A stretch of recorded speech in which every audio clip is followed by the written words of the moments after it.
BJP শাসিত সরকার আসার পর থেকে ভারতে ব্যাপকভাবে বেড়েছে সংখ্যালঘু নির্যাতন। এই আবহে ভয়াবহ তথ্য সামনে এনেছে আন্তর্জাতিক মানবাধিকার সংস্থা হিউম্যান রাইটস ওয়াচ।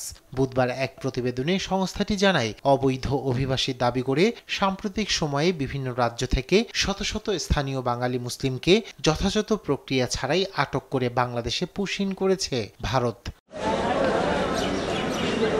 এদের অনেকেরই ভারতের বাংলাদেশ সীমান্ত সংলগ্ন রাজ্যগুলোর নাগরিকত্ব রয়েছে বলেও জানিয়েছে সংস্থাটি। ভারতের ক্ষমতাসীন বিজেপি নির্বিচারে স্থানীয় বাঙালি মুসলমানদের দেশ থেকে বহিষ্কার করে বৈষম্যকে উস্কে দিচ্ছে বিজেপি নেতৃত্বাধীন মোদী সরকার। কর্তৃপক্ষের অবৈধ অভিবাসন নিয়ন্ত্রণের দাবি অগ্রহণযোগ্য, কারণ তারা যথাযথ প্রক্রিয়া, অভ্যন্তরীণ নিশ্চয়তা এবং আন্তর্জাতিক মানবাধিকার মানদণ্ড উপেক্ষা করেছে।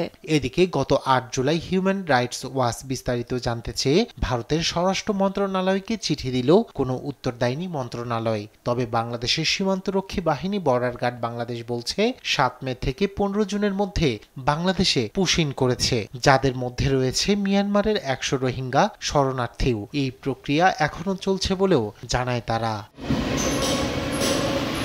ভারতের এই কর্মকাণ্ডকে মানবাধিকার লঙ্ঘন বলছে হিউম্যান রাইটস ওয়াচ। ভারতীয় সরকার হাজার হাজার নিরীহ মানুষকে ঝুঁকিতে ফেলছে। তাদের পদক্ষেপ মুসলমানদের বিরুদ্ধে ব্যাপক বৈষম্যমূলক নীতিরই প্রতিফলন। ভারতের বিজেপি সরকার রাজনৈতিক সমর্থন লাভের চেষ্টা করার সময় নিপীড়িতদের আশ্রয় দেওয়ার ভারতের দীর্ঘ ইতিহাসকে ক্ষুণ্ণ করেছে। বিশ্লেষকরা বলছেন, দক্ষিণ এশিয়ার অভিবাসন সংকটকে আরো জটিল করে তুলেছে ভারতের এই নীতি। যথাযথ প্রক্রিয়া ছাড়া যে কোনো ধরনের বহিষ্কারের ফলে দক্ষিণ এশিয়ার নিরাপত্তা ও দ্বিপক্ষীয় সম্পর্কে দীর্ঘমেয়াদী প্রভাব পড়তে পারে বলে সতর্ক করেছেন মানবাধিকার কর্মীরা। রায়হান কবি শুভ্র, নিউজ ডেস্ক, দেশ টিভি।